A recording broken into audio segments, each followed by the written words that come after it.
Tingnan nyo. Sino yan? Sino yan? Si De Lima yan.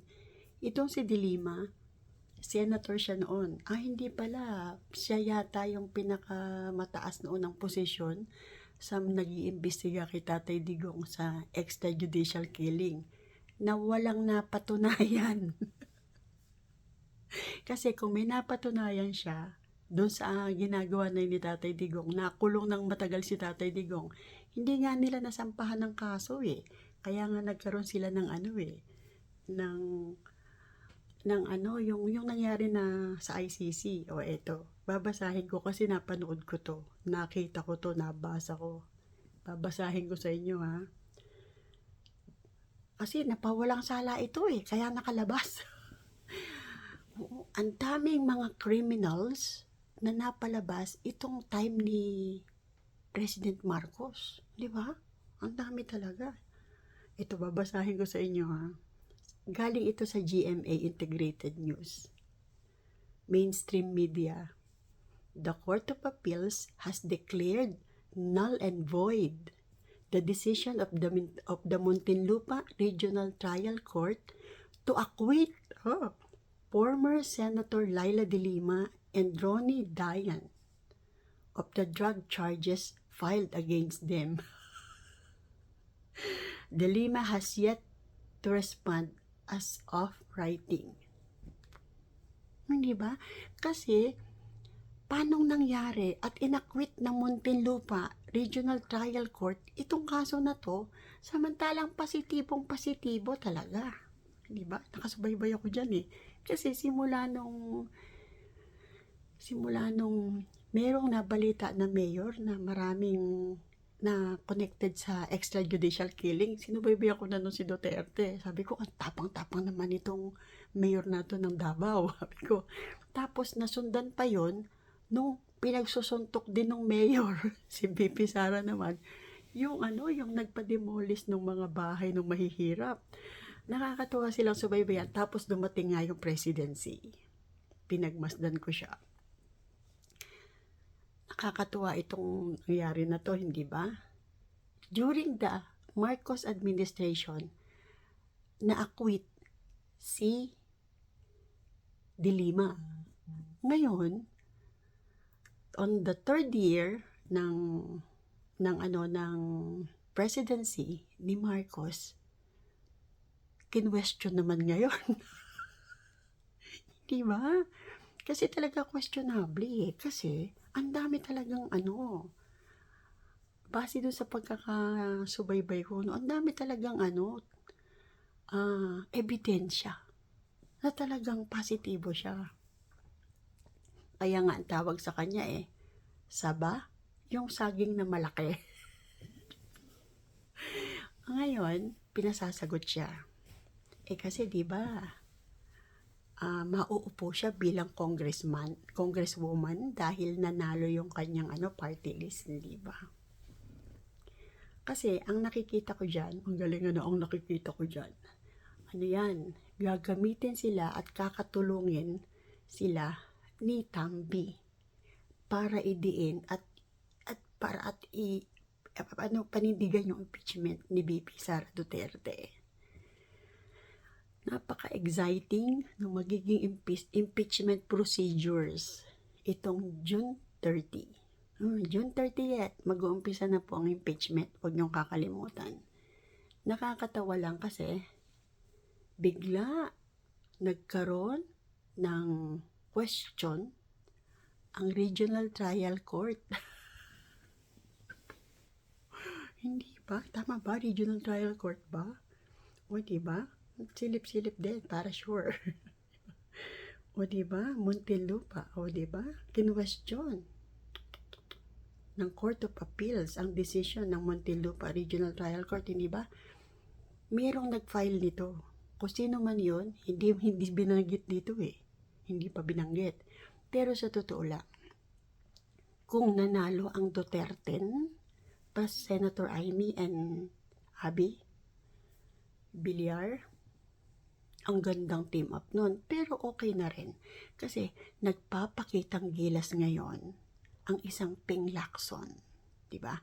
Tignan natin kung ano magiging position ni Tito Soto. Kasi mga independyente yan di ba? Pero ang nakapagtataka lang dito, paano kaya sila nanalo?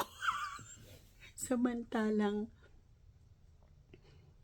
hindi sila nangampaign at saka ang dala-dala ng Visayas sa Mindanao, Duterte. Pero hayaan na natin yun. Ayan na yan Kung meron man magko-question dyan, nakakagalak kasi mayroong isang pastor, Apollo C.K. Boroy, na hindi naman niya hinahangad na siya ay maupo. Ang ikinagagalit lang nila at ang ipinagtataka lang ng grupo niya, bakit naka-stick lang sa number 42 si Kibuloy, samantalang mas marami siya tsak pagiging boto kaysa kay Franz Castro.